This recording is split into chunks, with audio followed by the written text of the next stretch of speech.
gigising, trabaho, matutulog at gigising. Trabaho, matutulog kung ito ay iisipin. Paulit-ulit lang, para bang wala ng kulay.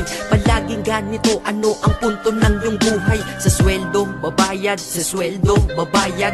Kakasweldo lang pero ubos ang pera kagad. Ito ba talaga ang binigay na kapalaran? Hindi ka mabubuhay kung hindi mo babayaran. Mahirap pala to, sana maaga kong nalaman. Para kang malayang preso pag di ka anak mayaman. Dahil aking napuna kapag bumiyahe sa umaga. Mga tao sa paligid ko hindi rin maligaya. Tayo ay mga alipin sa moderno na lipunan. Magandang kinabukasan kailangang pag-ipunan. Pero pagkatapos nun, ano ba ang kasunod? Ika'y magkakasakit, mamamatay ka ng pagod. Di ba napakalupit? Ganito ba talaga? Habang nabubuhay ka, pera ang mahalaga. Kaya magtrabaho ka, magbanat ka ng buto.